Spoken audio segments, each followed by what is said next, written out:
Okay, good morning and welcome to Iyun with Benzion. Today we're analyzing Daf Kuf Yud Dalet in Yevamos 114. The Gemara has a lengthy discussion over here whether a katan ochel nevelos is based in mitzvah la'afrisho, meaning a child, even if he's not a gil chinuch, he's doing an avera, he's eating nevela, which is insert d'oraisa. This based in now based in is not the father. The father is mitzvah in the chinuch of his child. Based in is bystanders, other people. Do they have to stop him from doing an insert d'oraisa? It's clear from the Gemara insert d'Rabbanan. Pretty much you don't have to stop from doing. But what about Nisr D'Oraisa you have to stop from doing? The Gemara goes back and forth, never really answers the question. The end of the discussion is the last words in this 14th parak, where the Gemara tries to bring a proof from our Mishnah about a marriage of a Cheresh and a Chareshes. We forced them to get divorced. So you see, by Cheresh and Chareshes, we forced them to get divorced because of an erva of Achos Ishto falling to him, marrying sisters. We married the sisters based on himself al-Hafrisho. So the Gemara answers that. So you see that based on himself al-Hafrisho, the Gemara says no, maybe it's only a Gzera over there because we might come to Mater or Lashuk. So you see, seeming maskana, which is the Rashba Paskins from the end of this Gemara, is that based on his down mitzvah al-Hafrisho. It's a little bit of a question because obviously the Isser of a Cheresh, the Isser to a Cheresh to his wife's sister, but his wife's sister is only on a Rabbanan level. His marriage to the sister is only Rabbanan. And you can say maybe it's D'Oraisa because it is his wife's sister, so maybe it's a Safek D'Oraisa. But anyway, it comes out that the Psak, and I think this is the Psak,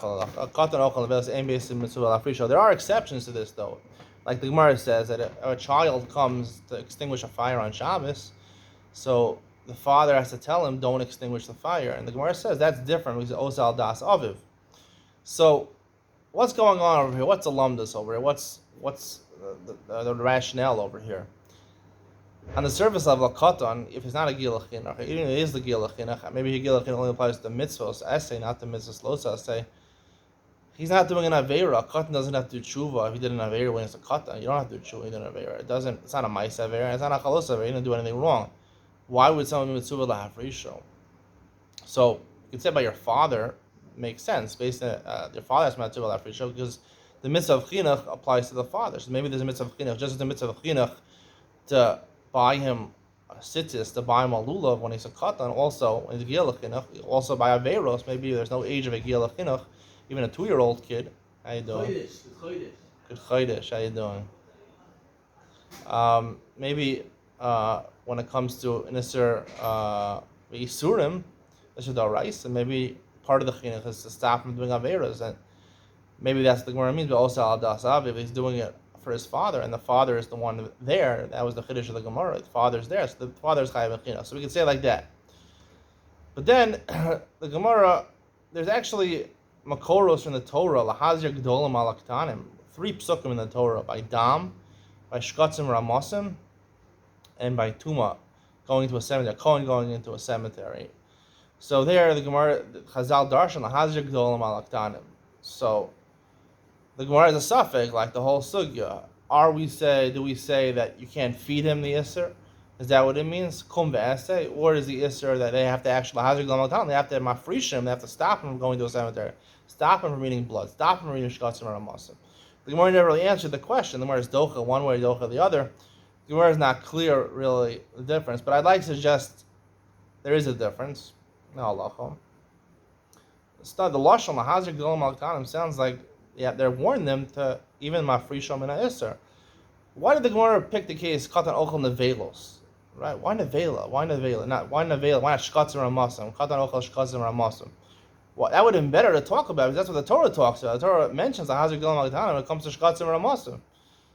The answer is that nevela is an animal. It's a kosher animal, behema Torah that wasn't shechted or just died by itself.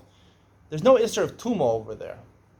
So I'd like to suggest that there's 2 types of isurim. There's an isser where you're just an isser, like the Gemara talks about carrying on Shabbos. There's no tuma over there.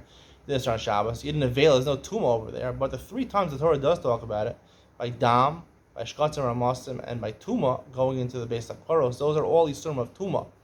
And even though it's not shaykh and avera by a katan, but it is shaykh tuma by a katan. It is shaykh tuma by a katan because That's why people are so careful in chinuch of their children, because we say dvaram tmeim or matamtim misalev. The Gemara only allows to be yonik from behemoth tmeya, an infant, right? We know with Moshe Rabbeinu, right? They didn't want her to be. He didn't want to be yonik from from Paro's daughter, or from a mitzvah, right? She went specially back to his mother to get nursed, because even though there's no Isser, but there is Tumah by a Chatan, it's Matamtim is Alev, it ruins his decision making, it ruins his Kedusha, it ruins his ability to make decisions when he becomes older. So there is a concept of Tumah by Ketanim. So when it comes to Tumah, you can say, because it's a Savik Del Rice, Lo Sal Chilam, we don't know it means you can't give it to them. Kum ve'esa, Yoshev al Taseh, you have to actually mafrisho mina Isser, you don't even allow him to do it. So I'd like to say by Tuma, yeah, that's why the Gemara says Dafka Katan Olchan Avelos Ein Beis Mitzvah Lafrishon. That's Psak Halacha, says the Rashba. When it comes to Yisurim, there's no reason why I have to be mafrishim. Maybe if I'm the father, maybe there's mitzvah chinuch to be mafrishim. If I'm a basin, I'm a bystander. Why do I have to be mafrishim from that? He's not doing an avera. There's no avera over here. What's the reason I have to be mafrishim? There is no reason to mafrishim. But if he's doing tuma, then you want to help the kid out, because you don't want him to have him top him as a slave. You don't want to ruin his heart, his sensitivity to halacha, sensitivity to decision making, when he becomes able to make decisions. So therefore, then we would say about Isurei Tuma, then there is a mitzvah based on lahafrisho, because Vatam is a Savik Del Rice says lo sochlam, says 3 times in the Torah, right? Called dam lahazir gdolim alaktanim, and the Gemara at the end, we don't know. Does that mean I have to be mafresh them, or does it mean I just can't feed it to them? I don't have to be mafresh them. So Savik Del Rice, it is a Savik Del Rice. It's a pasuk in the Torah, so you have to go Savik Del Rice l'chumra. But I would say only say that when it comes to Tumah. Savik Del Rice l'chumra. It only mentions by 3 psukim lahazir gdolim alaktanim by Tumah. Why is it only mentioned by Tumah? Because that's precisely what it is. By Tumah, Savik Del Rice, so you have to be mafresh them. You can't even let them do it without giving it to them. But when it's not Tumah, it's just an Isser. There's no Isser by a Katan. There's no reason to be mafrisho. Only by father, maybe because of Chinuch, is a mitzvah la frisho midrabanan. That will be the conclusion of today's share. I hope you enjoyed. See you tomorrow.